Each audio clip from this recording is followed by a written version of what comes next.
एक दूसरी वस्तु यानी दूसरी चीज के ऊपर एक फोर्स लगाती है यानी बल लगाती है। जैसे मान लेते हैं ये हमारा पहला ऑब्जेक्ट है, इसका भार है m1, ये हमारा दूसरा ऑब्जेक्ट है, इसका भार कितना है m2, इनके बीच की दूरी कितनी है r, बीच की दूरी कितनी है, तो इनका दोनों का भार एक दूसरे पर क्या लगाएगा, बल लगाएगा। क्या लगाएगा, जैसे सूर्य किस पे बल लगा देता है, पृथ्वी पर, और पृथ्वी किस पर बल लगा देती है, चंद्रमा पर, है ना, ये सभी दूसरे बल लगाते हैं।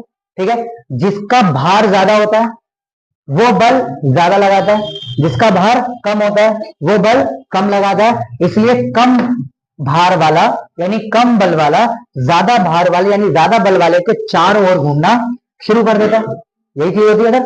अगर भारी वाला बीच में रखोगे और हल्के वाला साइड में रखोगे तो वो बल के चक्कर में क्या घूमना शुरू कर देगा। इसीलिए पृथ्वी किसके चारों ओर चक्कर लगाती है, सूर्य के, और चंद्रमा किसके चारों ओर चक्कर लगाता है, पृथ्वी के, क्योंकि चंद्रमा का भार पृथ्वी के मुकाबले कम है तो बल भी कम है, इसलिए उसके चारों ओर घूमता है। ठीक है, तो क्या बोला था न्यूटन साहब ने, अब इसको फॉर्मूले को समझो क्या कहते हैं।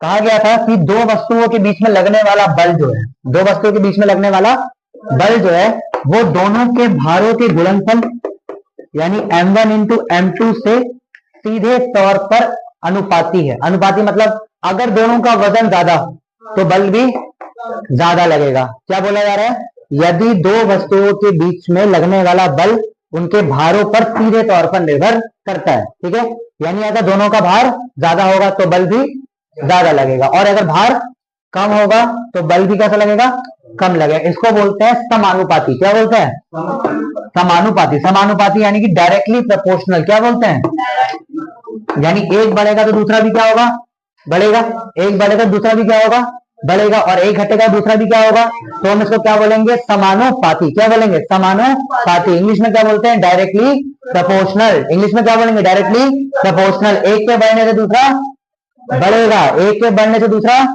और एक के घटने से दूसरा घटेगा, तो हम क्या बोलेंगे, समानुपाती। क्या बोलेंगे, इंग्लिश में क्या बोलेंगे, डायरेक्टली प्रोपोर्शनल। क्या ये बात क्लियर है। अब एग्जाम्पल समझो, देखो सन कितना बड़ा है, सन बहुत बड़ा है, बड़ा तो उसके अंदर वजन भी बहुत है। अगर उसका वजन ज्यादा है तो उसका फोर्स भी ज्यादा होगा, उसका बल भी ज्यादा होगा। इसलिए तो देखो वो धरती को खींच लेता है, बृहस्पति यानी जुपिटर को खींच लेता है। जुपिटर कितना बड़ा ग्रह है, फिर वो सूर्य के चारों ओर चक्कर ही काटता है, क्योंकि सूर्य का वजन ज्यादा तो उसका बल भी ज्यादा, इसलिए बाकी सब उसके चारों ओर क्या करते हैं, चक्कर लगाना शुरू कर देते हैं। तो यानी जिसका भार अधिक उसका बल भी अधिक होगा। दूसरा, इनके बीच की जो दूरी होती है जिसको हमने क्या नाम दिया है बच्चों यहाँ पे, आर, उसका वर्ग, आर के वर्ग का ये बल व्यक्त क्रमानुपाती होता है। क्या होता है, व्यक्त क्रमानुपाती। व्यक्त क्रमानुपाती का मतलब अगर दूरी बढ़ेगी